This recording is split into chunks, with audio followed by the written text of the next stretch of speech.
Alors, c'est comme d'habitude, avec un grand plaisir que je peux me présenter à vous. C'est toujours, c'est jamais une affaire qui est obligée d'être ici à l'avant. C'est toujours un privilège. Et je suis heureux que les frères aient accepté. Et vous savez, on est dans le filon présentement de la Confession baptiste de Londres. Mais moi, à raison de mon âge, ou je ne sais pas trop quoi, je suis comme une exception, moi. Donc, je peux dévier du filon et pour vous parler d'un message sur la fête des mères.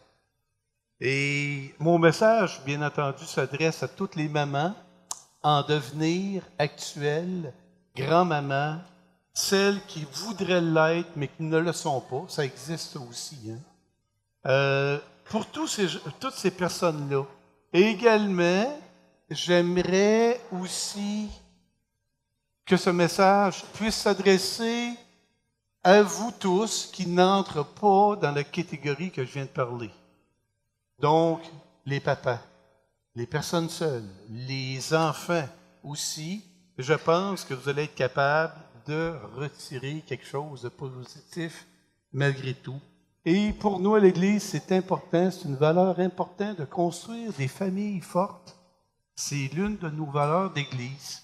Et ce n'est pas pour rien qu'on veut prendre ce temps-là ce matin avec vous.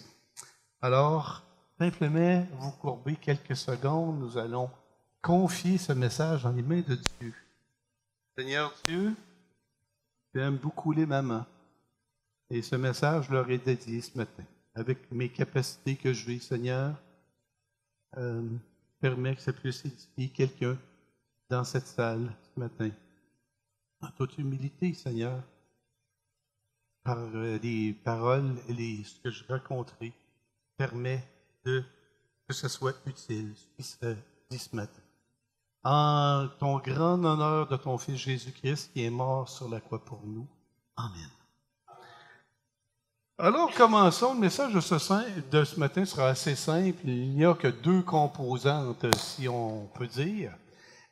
J'aimerais vous parler d'une femme exceptionnelle de la Bible en deux événements qu'elle a vécu, cette dame-là.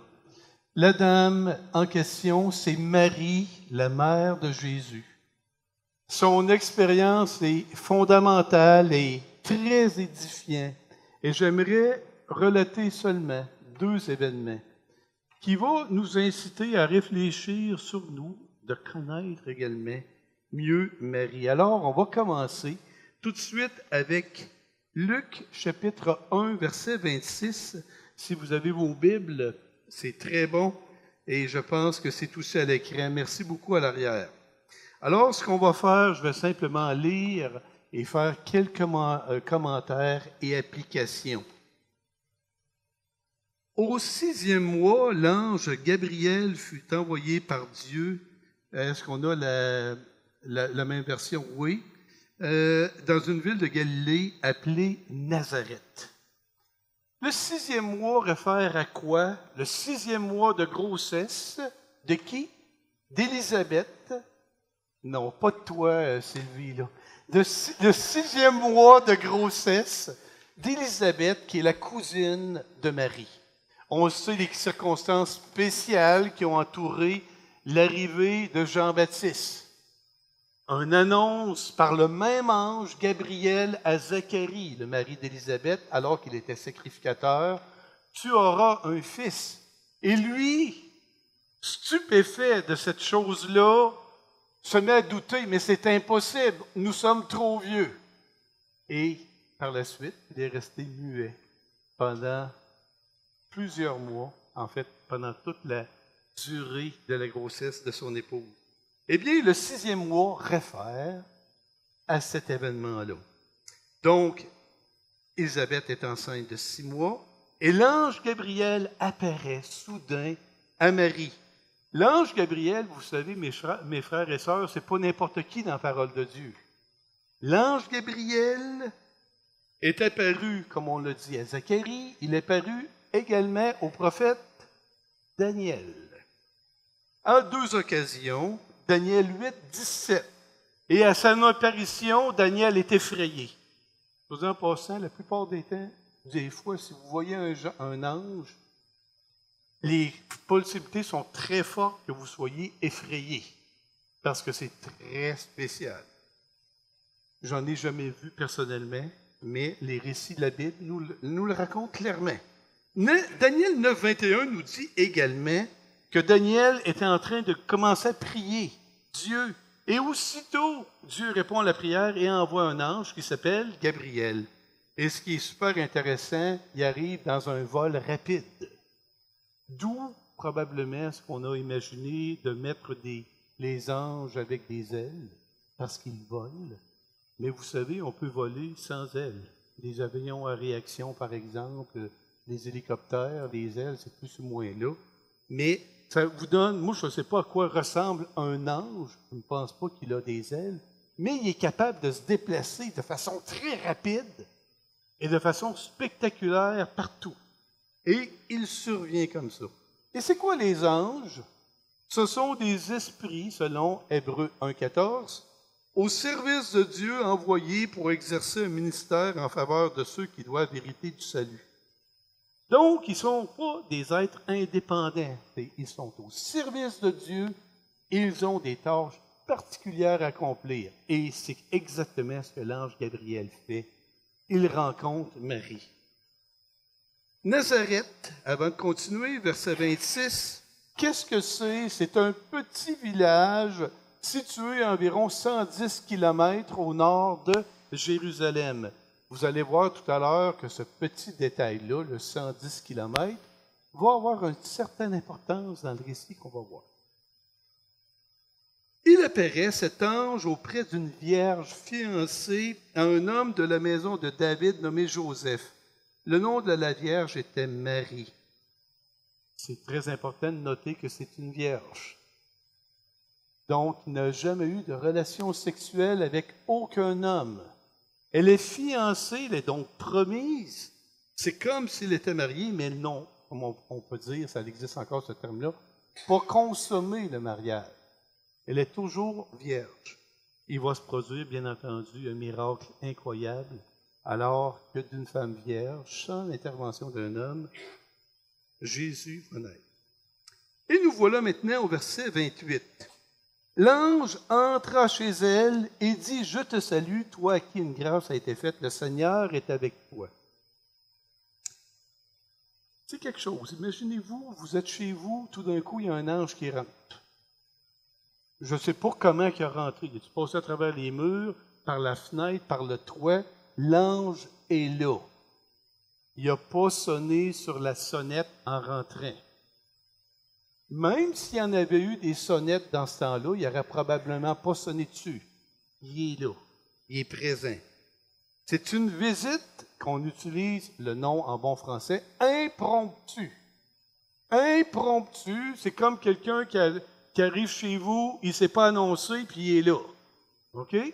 C'est ça que ça veut dire impromptu. Mais il y a une bonne nouvelle à faire. Il dit, une grâce t'a été faite. L'idée d'avoir un enfant, c'est une grâce devant l'Éternel. On va se le dire ce matin. Parfois, en réalité, quand on voit ce gang d'enfants-là, ils font un paquet de mauvais coups, on a de la misère à imaginer un seul instant que c'est une grâce de l'Éternel. On peut imaginer toutes sortes d'autres choses. Mais que ça me réconforte un matin quand l'ange de l'Éternel dit de façon claire, « Une grâce a été faite, tu vas devenir enceinte. » Alors, mesdames, souvenez-vous que vos enfants, chacun d'eux, dans les bons et les pires moments, parce que là, probablement, vous avez des images en tête, là, mesdames, là. Peut-être que les images, c'est peut-être pas les bien meilleurs moments, là. Il a fait peur. Il a tout renversé son bol, il a gaffé, etc. Une grâce de l'Éternel. Puis les ados, toutes les patentes qu'ils peuvent imaginer. Une grâce de l'Éternel. Hein? Message terminé. Une grâce de l'Éternel. Maintenant, voici la réaction de Marie qui est tout à fait normale. Elle ne sait pas pourquoi l'ange est là. Il est rentré, elle voit que c'est un ange, mais qu'est-ce que tu fais là, toi? En bon français, T'es qui, toi? Oui. Pourquoi t'es là, toi? T'es qui, toi? Elle est troublée. Nous sommes aussi troublés lorsque on ne sait pas ce qui va nous arriver. Elle demande, c'est, mais pourquoi tu es là? On se pose des questions. Mais le Seigneur ne désire pas le trouble dans nos vies. Hein? Il ne désire pas le trouble dans nos vies. Il a quelque chose de mieux à nous communiquer, sa paix, sa grâce, son amour. Mais Marie est troublée. Chère Marie. L'ange répète au verset 30 que c'est beau. Ne crains point. Elle voit bien qu'elle est troublée. Marie, car tu as trouvé grâce devant Dieu. Constatez avec moi ce qui se passe. Marie est troublée. La grâce a commencé et la grâce finit. Grâce, trouble, grâce. Trouble, entouré de grâce. En termes pratiques, pour ceux qui n'ont pas compris, le trouble est mis en sandwich en deux grâces. Comme ça. C'est exactement ce qui se passe. Je vous invite, dans votre prochaine prière, à prier ceci. Mets mon trouble entre deux tranches de ta grâce. Pensez-y. Le début et la fin. Qu'est-ce que je suis en train de dire là? Entoure-moi complètement de ta grâce, Seigneur. Complètement. Le trouble, ce n'est pas ta volonté pour moi. Prends tout ça de bord en bord. Et encercle-moi de ton amour, Seigneur Jésus. J'ai absolument besoin de ça. On va appeler ça la prière de la sandwich de la grâce. 31. Après avoir calmé, verset 31. Après avoir calmé Marie, l'ange peut enfin annoncer la bonne nouvelle à Marie. Tu deviendras enceinte. Quelle belle nouvelle, n'est-ce pas, mesdames, quand ça arrive? Tu deviendras enceinte. Mesdames, quand ça vous arrive, que vous savez que vous allez attendre un bébé, ouf! On peut avoir toutes sortes de réactions. Bon, moi, j'ai une certaine expérience là-dedans, je peux vous en parler. Voici des réactions possibles. Là, je les ai simplifiées beaucoup. Enfin! Enfin, parce qu'il y en a, ça fait longtemps qu'ils s'essayent, ça ne fonctionne pas. Wow! J'ai un enfant qui vient au monde. Mais tu peux avoir aussi des réactions comme « Oh non, c'est pas vrai. » Ça peut s'arriver, ça? Encore? Comment mon mari va réagir? Je pense qu'il y en a certaines ici dans la salle qui doivent savoir poser cette question-là. Mon mari, il va faire quoi, là? On n'avait pas planifié ce moment-là, et voilà.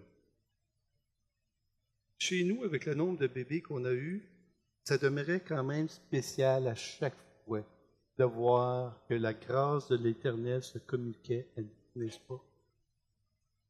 Et dès que tu sais que tu es enceinte, le rêve se construit, mesdames. Hein? Le rêve se construit. Là où vous commencez dans votre esprit, c'est un gars ou une fille. La chambre. Les projets. Là, vous avez des projets. Vous vous faites aller, là. Vous avez du fun avec ça. L'auto. Ça, d'habitude, c'est les gars. Ah non, on va faire changer de char, puis il manque un siège. Les frères et les sœurs, comment ça va marcher avec l'autre? OK, hey, c'est le troisième, celui-là, c'est le deuxième, probablement, toutes sortes de choses comme ça. L'argent, hein, il vient en ligne de compte. On peut avoir aussi des remises en question personnelles profondes. Vas-tu être capable d'élever un enfant? Est-ce que le Seigneur va me donner tout ce qu'il faut? Une espèce de cabochonne, moi qui va faire n'importe quoi avec le tête qui arrive là. Ça nous arrive de penser ça. Je suis capable d'être maman, moi. En effet, l'annonce d'être enceinte crée en même temps que l'expectation, une zone de risque et d'inconnu. Risque et inconnu. Le test, comment on appelle ça, de dépistage, ça existe encore, ça? Ben oui. Nous dit, tu es enceinte. Il paraît-il aussi maintenant, dans mon temps, ça n'existe pas, il te dit combien de semaines tu l'es enceinte. C'est-tu vrai, ça? Combien de semaines? Dans mon temps, ça n'existait pas. Peut-être tu es enceinte, maintenant il dit, tu as X nombre de semaines. Mais ça prend plusieurs mois avant de connaître le sexe du bébé. Ça prend plusieurs mois avant de savoir si le bébé est bien formé, tout ça, l'échographie, tout ça. Soyons clairs sur quelque chose. On ne sait jamais si le bébé va se rendre à terme. Mesdames, c'est une zone de risque. Malgré tous les soins que vous allez prendre, est-ce que ce bébé va se rendre à terme? Est-il possible qu'il meure auparavant? Vous ne le savez pas. Nous, à la maison des Douville, nous avons connu 4 fausses couches. Peut-être que vous ne saviez pas, là vous le savez. Et nous en 4 en tout. En particulier, il y en a eu une de difficile entre Abby, Gaël et Pierre-Alexandre. Il y en a un qu'on a perdu à ce moment-là. Et c'est le seul des 4, parce que lui était plus avancé en âge, il avait peut-être 6 à 7 semaines. Ça nous a fait un dur coup, la famille. Très, très, très, très dur. J'étais en train d'étudier à Sembec à cette époque-là. Je reçois un appel de ma femme qui me dit « Le bébé est mort ». Et ça nous a été cherché profondément. Émotionnellement, j'étais déjà lié à ce petit enfant-là, que je n'ai jamais connu, bien entendu. Ça nous avait frappé. Puis ma femme, bien entendu, elle, non seulement c'était émotionnel, mais aussi physique. Parce que avoir une fausse couche à cet âge-là, c'est comme avoir un enfant avec rien. Vous comprenez, les douleurs sont là, mais tu n'as pas cette... Donc, mesdames, je ne veux pas être un rabat-joie ce matin, mais je suis en train de dire qu'on ne sait pas. On ne sait pas ce qui va arriver. Malgré toute la science moderne, il peut y avoir un cordon autour du cou. Tu n'en aperçois pas assez vite, tiens, ben, c'est fini. Mais Marie, elle a eu, elle, une grâce incroyable. Car son test de dépistage, il y a 2000 ans, a été d'une précision incroyable. Regardez tout ce que Marie a été capable de savoir. Il n'y a pas un test de dépistage moderne qui est capable de faire ça. Verset 31. L'ange lui a dit, tu auras un fils. Il lui a dit son nom, il va s'appeler Jésus. Entre vous et moi, là, ça serait-tu le fun de temps en temps qu'on sache le nom du bébé avec le bébé? De ne pas se casser la tête, de savoir comment on va l'appeler, comme s'il y avait une petite étiquette après le pied, Nathanaël. Ah, merci Seigneur. Parce qu'à un moment donné, plus que tu as d'enfants, avec tous les liens, choisir des noms des enfants, ça devient compliqué, je peux vous le dire. Marie a eu cette grâce-là. Choisis pas le nom. Il s'appelle Jésus. Es-tu le seul qui a eu de la misère à nommer les enfants? Je vous le dis, j'ai trouvé ça dur. Verset 32, continuons. Voici ce qu'elle sait de son fils qui va naître. Il sera grand. Ce ne sera pas un petit. Il sera majeur. Il sera appelé le Fils du Très-Haut. Et en plus de ça, il sera roi. Verset 33. Il régnera sur la maison de Jacob et de plus son règne sera éternel. Quelle précision lorsqu'on y pense. Marie a repassé ces choses-là dans son cœur pendant des années. Verset 34, s'il vous plaît. Mais Marie dit alors à l'ange, comment cela se fera-t-il puisque je ne connais point d'homme? Quelle belle foi de Marie. Zacharie, lui, il n'a pas été capable de passer ce test-là. Il a dit, ben non, on est trop vieux. Marie a dit, ben oui, c'est possible, mais je ne comprends pas. Explique-moi, Seigneur. Je ne connais pas d'homme. Normalement, c'est avec un homme qu'on a des enfants. J'en connais pas. Comment tu vas venir enceinte tout de suite? Comment ça va se passer? Ce n'est pas le doute comme Zacharie, c'est la foi. 35, la réponse de l'ange, elle claque. Il n'y aura pas d'homme, Marie. Ce sera le Saint-Esprit qui viendra sur toi. La puissance du Très-Haut te couvrira de son ombre, c'est pourquoi le Saint-Esprit viendra sur toi. C'est pourquoi le Saint-Enfant qui naîtra de toi sera appelé Fils de Dieu. Homme avec femme égale péché. Impossibilité d'avoir un enfant saint. La seule possibilité d'avoir un enfant saint et qui serait donc capable d'accomplir parfaitement la loi de Dieu sans péché pour toujours et ainsi subir la condamnation que nous méritions, c'était qu'il soit de conception divine. Conception divine égale sans péché. Et c'est la même chose pour nous. Une fois régénérés par Dieu, l'essence divine est placée par nous, en nous, nous sommes régénérés et nous pouvons maintenant vivre une vie sainte pour Dieu. Quelle annonce fantastique que Marie elle a eu le privilège d'avoir. Malgré que je ne suis pas là pour parler de la confession baptiste de Londres, j'aimerais quand même faire ma conclusion avec cet élément-là.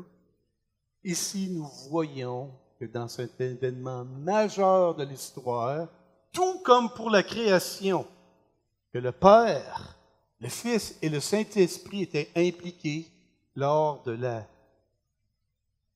le fait que Dieu place dans un être humain. Le Saint-Esprit est là, Jésus est là et le Père est là. La Trinité est présente à ce moment-là. Et si vous regardez votre confession baptiste de Londres, vous trouverez ça au chapitre 2. La Trinité est là. Quel merveilleux moment, mesdames, d'anticiper l'arrivée d'un futur petit être sur la terre. Et dites-vous, mesdames, que c'est une grâce devant l'Éternel. Amen. Deuxième partie. Luc, chapitre 2, versets 41 à 49. S'il vous plaît, Luc, chapitre 2, versets 41 à 49. Nous allons voir maintenant un deuxième moment de la vie de Marie. Les parents de Jésus allaient chaque année à Jérusalem à la fête de Pâques. Les parents de Jésus, c'est bien entendu Joseph et Marie. Et chaque année, ce sont des gens pieux, religieux dans le sens bon du terme. Ils veulent accomplir leur foi de la meilleure façon possible. Et pour eux, aller à Jérusalem pour le temps de la Pâque, c'était majeur. Pâques, de quoi qu'on parle ici? C'est la rémémoration de la grande délivrance d'Égypte du peuple d'Israël, dans lequel un ange est passé, un ange destructeur, et tous ceux qui avaient du sang des agneaux sur leurs portes et linteaux étaient épargnés par l'ange destructeur. Donc, c'était une fête extrêmement importante. Verset 42, remarquez l'âge de Jésus. Il est âgé de 12 ans. 12 ans, c'est un moment important dans la vie d'un enfant, n'est-ce pas? Qu'est-ce que ça correspond, l'âge de 12 ans? C'est un moment où on commence à quitter l'âge d'enfant pour passer à l'âge adulte. Une espèce de transition. La Bible, soit en passant, ne parle pas d'adolescence. Je n'ai pas vu le terme adolescent dans la Bible, mais on parle de 12 ans. 43-44. Puis, quand les jours furent écoulés et qu'ils s'en retournèrent, l'enfant Jésus resta à Jérusalem. Son père et sa mère ne s'en aperçurent pas. 44, s'il vous plaît. Croyant qu'il était avec leurs compagnons de voyage, ils firent une journée de chemin. Personnellement, c'est l'un de mes passages favoris de la Bible pour l'éducation parentale. Ça me rassure tellement, ce passage-là. La gaffe monumentale. Ils laissent leur enfant de 12 ans en arrière. C'est raconté, ben, c'est la vérité, c'est la parole de Dieu. Hein. Ça me rassure comme parent et je me console, quelqu'un l'a fait avant moi. Le texte indique que les parents croyaient qu'il était avec d'autres personnes en chemin. On se rappelle, 110 kilomètres, je ne vous ai pas dit ça pour rien tout à l'heure. 110 kilomètres, ça doit être à pied. On va supposer que c'est à pied, là. Je pense bien. C'est un cortège. Il y a la famille là-dedans, il y a des parents, il y a de la connaissance. Toute ce gang-là part de la fête. Et vu que c'est 110 kilomètres, là, je fais des calculs vite. Ils marchent à 3-4 km par heure. Ça se peut-tu, ça? 3-4? 3-4? Disons qu'ils font 30 à 40 km d'une journée avec la gang. D'après moi, c'est bien. Ça veut dire que ça prend peut-être 3 jours avant d'atteindre Nazareth. On va supposer ça. Donc, ils font la première journée. La première journée, ça va extrêmement bien pour Marie et Joseph. Ils marchent, ils n'ont aucun soupçon que Jésus n'est pas avec eux autres. Ils n'y pensent pas. C'est l'innocence. Tu ne sais pas. Comment veux-tu être angoissé pour quelque chose que tu ne sais pas? Tout va bien. Merci Seigneur, on a passé un bon temps pour la Pâque. On s'en retourne, puis il y a probablement de la joie qui est là, on ne sait pas.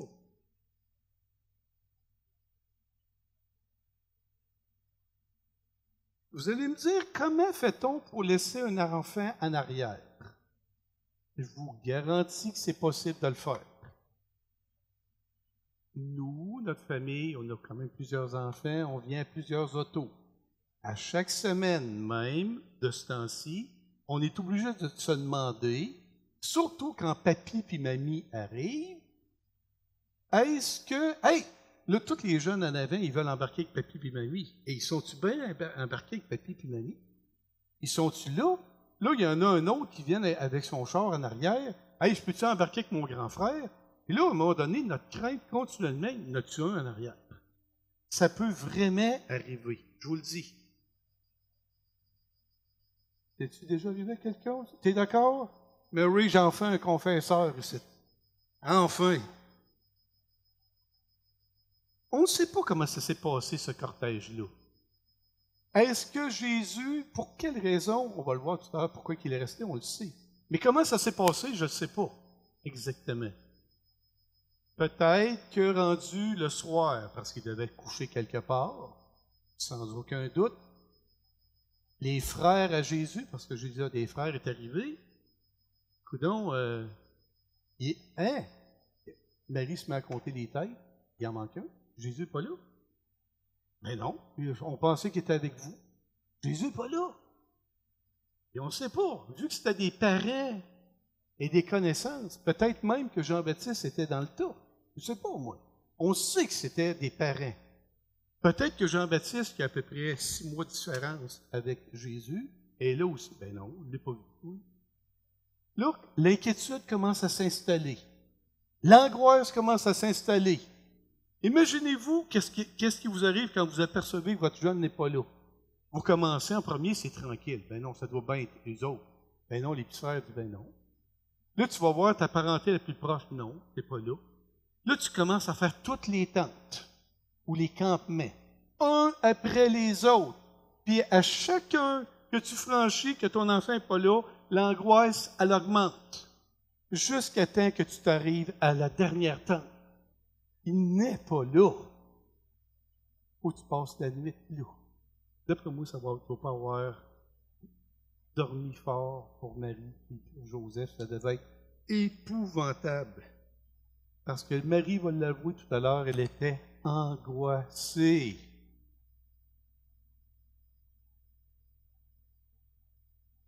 Ça me permet, étant donné qu'on a vécu ça, j'ai vécu 3 disparitions de mes enfants à la maison. Étant donné qu'il y a une histoire biblique qui est là, je me sens moins honteux de vous les raconter. Bon, donc, on a perdu momentanément 3 de nos enfants dans notre vie de parents. Vous pourrez rire de nous autres, mais ça nous est arrivé. À 4 ans, mademoiselle Abigail qui est ici, on était là dans un centre d'exposition. est disparue pendant environ une quinzaine de minutes. On la cherchait partout, on a mis quelqu'un à la porte pour s'assurer que personne ne parte avec elle. On était très inquiets. Mais mademoiselle voulait aller voir de quoi de spécial et on a retrouvé Abigail, âgée de 4 ans. Par la suite, il y a eu un autre. Je nomme pas le nom. Je nomme pas les... C'est parmi les 3 gars, OK? Parmi les 3, les plus vieux. Dont 2 sont présents ici. Avant de fonder l'église ici, on était à l'église de Trois-Rivières, boulevard des Forts. Vous vous souvenez de ça? Donc, un de mes garçons à l'âge de 4 ans avait entrepris de revenir à pied de l'église de Trois-Rivières à Sainte-Gertrude. C'est 37 kilomètres, je ne me trompe pas. Il a marché tout seul sur le trottoir du boulevard des Forges à 4 ans. Il a fait environ 2 kilomètres. Il s'en allait à la bonne place. On a réussi à l'intercepter. Soit en passant, pour rajouter à l'histoire, c'était malheureusement la même année de la disparition de Cédrica Florence. Malheureusement. La troisième histoire, un jeune homme de 12 ans, à un moment donné, menace de fuguer de la maison. Se promène dans les rues. OK? Je donne pas d'indice, c'est qui, OK? Je donne pas d'indice. J'ai rien dit. Et toujours est-il qu'il est revenu à peu près après 1 heure environ. Je peux vous dire que les angoisses qu'on a eues n'étaient que limitées à 1 heure, mais on a-tu mal filé pendant ce temps-là? Et que c'était dur. C'était pénible. J'ai vraiment pas aimé ces moments-là. Mais revenons à Marie et à Joseph. Eux autres, c'est pas en termes de minutes puis en termes d'heures que ça se passe. C'est en termes de jours. Le texte parle de 3 jours. Mais on ne sait pas si c'est juste 3 jours, mais ça inclut aussi la journée de retour. Ils ont une journée de marche. Je peux vous garantir d'une chose, c'est pas marqué dans la Bible, mais le voyage de retour d'une journée où ce qui était rendu par rapport à Jérusalem, il s'est fait plus vite. Plus rapidement. Il ne savait plus où était Jésus. Il passe 3 jours à le chercher. J'ai envie de demander à Dieu dans le ciel, c'est qu'est-ce que vous avez fait, Marie? C'est où vous l'avez cherché? Pas de GPS, pas de cellulaire, pas d'indice. Jérusalem, c'était pas une petite ville dans ce temps-là. Ils l'ont trouvé où? Dans les ruelles? Ils l'ont cherché où? Pas trouvé, mais cherché où? Dans une ruelle, un toit d'une maison, puis à la limite, dans un précipice. Il doit bien tomber quelque part, on ne le voit pas nulle part. Un cœur de mère n'arrêtera jamais de chercher un enfant perdu. Jamais que ça va arrêter. C'est angoissant. C'est terrible à vivre. L'imagination peut nous entraîner à craindre le pire. Il est mort. Il était attaqué par des loups. Il est tombé dans un trou. C'est possible que vous pensiez ça? Absolument. Le trouve enfin dans le temple. Alors, soit dit en passant, avant d'aller plus loin, il faut que je vous parle de quelque chose. Dans ces moments-là, le plus grand danger que vous pouvez vivre, mesdames, c'est la culpabilité. J'aurais donc dû faire ça. J'aurais dû prévenir cet élément-là. Et mesdames, vous êtes très, très fortes sur la culpabilité. Surtout par rapport à vos enfants. Vous êtes très bonnes là-dedans. On a chanté ce matin un chant qui dit « Source de vie, de paix, d'amour, calme ma crainte. » C'est exactement ça qu'on a besoin de dire à Dieu dans ces moments-là où qu'on commence à capoter comme fille. Ben non, je parle comme si j'étais une fille. dites-vous une autre chose. Malgré que vous fassiez tout votre possible comme mère, vous êtes une mère imparfaite. Vous faites des gaffes. Vous allez en faire des gaffes tout le temps. Qu'est-ce que vous faites avec ça? Je me sens coupable parce que je ne suis pas parfaite? Non. Vous avez accès à un Dieu parfait. Et là, la solution. Dieu est parfait. Lui va prendre votre culpabilité. Lui va prendre vos défauts et vos manquements. Confiez-vous à lui. Il est là. Arrêtez de vous écouter en train de paniquer et de faire un paquet d'affaires. Parce que là, je parle de la distraction des enfants. Mais vous avez toutes ces inquiétudes-là pour un paquet de choses. Ah, il s'est fait intimider à l'école. C'est-tu épouvantable? Qu'est-ce que je fais? J'appelle-tu le directeur d'école, etc. Vous savez qu'est-ce que c'est. Dieu est là. Enfin, verset 46-47, il le trouve dans le temple. Il écoute et interroge les docteurs et impressionne par son intelligence et sa réponse. À 12 ans à peine, Jésus démontre sa nature divine de façon claire. Par son intelligence et sa capacité. Ses parents le virent, ils furent saisis d'étonnement. Réaction sans doute du genre, mais qu'est-ce qu'il fait ici? Pourquoi ne l'a-t-il pas dit qu'il resterait à Jérusalem? C'est d'ailleurs ce que Marie lui dit. Pourquoi as-tu agi de la sorte? Verset 48. Quelle phrase poignante. Voici ton père et moi, nous te cherchions avec angoisse. C'est tellement vrai ce qu'elle dit. Moi, savez-vous ce que je suis content? Je vois le père là-dedans. Pas juste la mère qui cherche. Le père s'est senti aussi concerné, lui aussi. Papa, vous avez besoin de souvenir vos dames qui parfois ont de la misère à arriver.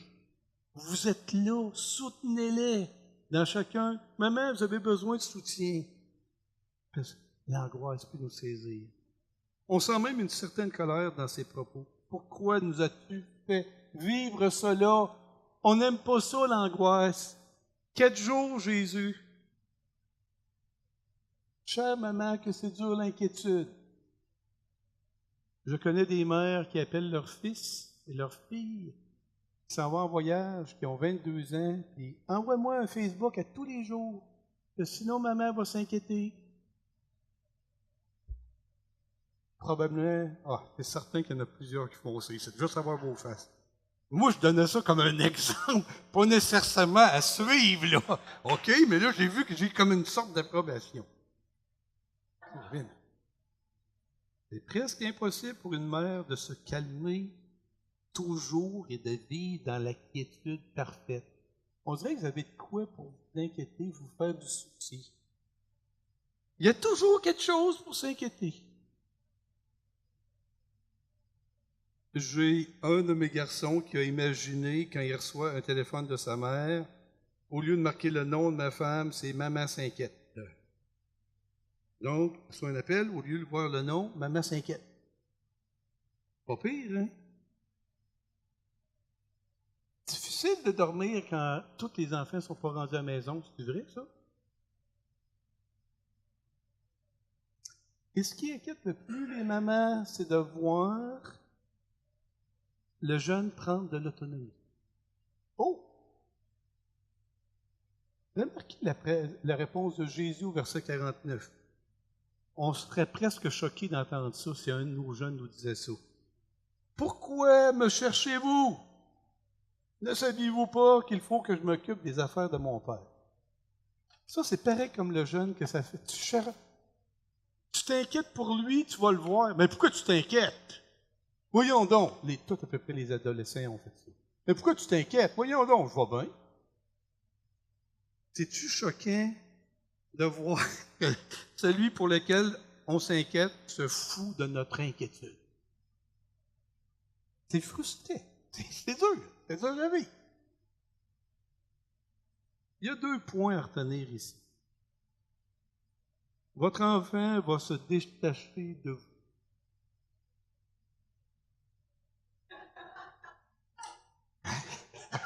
Ah, ça, c'est bon, ça. Amen. Le plus puissant. C'est inscrit dans la réalité de l'Écriture, en Genèse 2. L'homme quittera son père et sa mère et s'attachera à sa femme. C'est tout à fait normal. Mais à ce moment-là, il faut bien que ça commence quelque part, le détachement. Jésus commence à se détacher. J'appelle ça décrocher du syndrome de la poche de linge sale. Maintenant, Jésus nous dit une autre chose. Je suis en train de m'occuper de mes vraies affaires. Et mes vraies affaires, c'est d'occuper des choses de mon Père. C'est l'idée même en arrière de la gestion de l'inquiétude. Une pleine confiance en Dieu, des yeux rivés vers le Père, et comme maman, vous aurez besoin d'avoir vos pensées centrées sur Dieu. Car la route est longue dans l'éducation parentale. Il y a un paquet de choses qui se passent, ça ne va pas toujours bien, c'est pas vrai.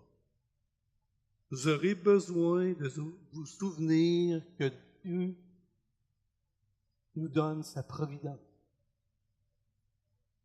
Il dispose toutes choses pour les fins qu'il a déterminées, et on trouve ça dans le chapitre 5 de la Confession baptiste de l'eau. C'était les 2 points que je voulais vous apporter aujourd'hui. On a ri un peu à travers de ça, mais maman, c'est pas facile, honnêtement. Vous avez toute mon admiration. Vous accomplissez une tâche tout à fait fantastique dans chacun des moments que vous faites.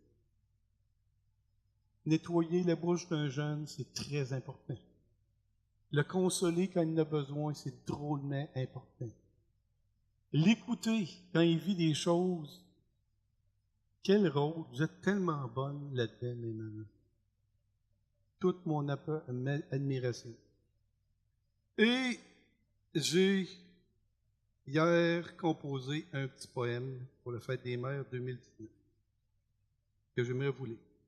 Je l'ai lu à mon épouse pour la première fois. Je ne pensais pas en faire un, mais je n'avais pas l'inspiration, puis elle est venue soudainement hier. Donc, j'aimerais conclure ce message avec un petit poème pour vous, maman. Vous allez voir là-dedans, c'est toutes sortes de mamans qui sont mêlées. Hein. Alors, on va y aller. Ça va clore notre discussion et par la suite, on va pouvoir quitter cette assemblée. Cheveux d'or ou d'argent, c'est la journée des mamans. Bras de fer, bras aimants, vos cœurs emplis de tourments nous consolent malgré tout, vous aux pieds souvent dans la guette. Maman, tu m'écoutes, je t'aime. Tes yeux coulent, maman, tu m'aimes.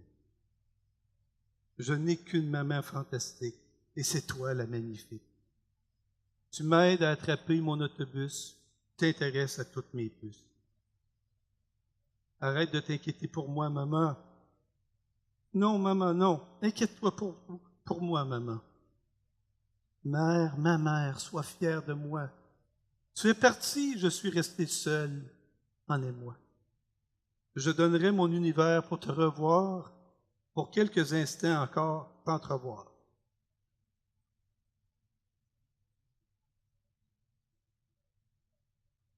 Mais ce ne sont que des souvenirs. Des souvenirs qui me font frémir, des poussières de mémoire qui s'envolent à chaque venue soir. Une place, oui, une place. Jésus t'a préparé une place. Je languis du jour de chacun notre retour. Je veux encore entendre tes vivantes histoires et de mon espérance enfin sursoir. À toutes les mamans de cette ville campagne, que la grâce toute de Dieu vous accompagne. Passez un beau temps et fêtez-vous.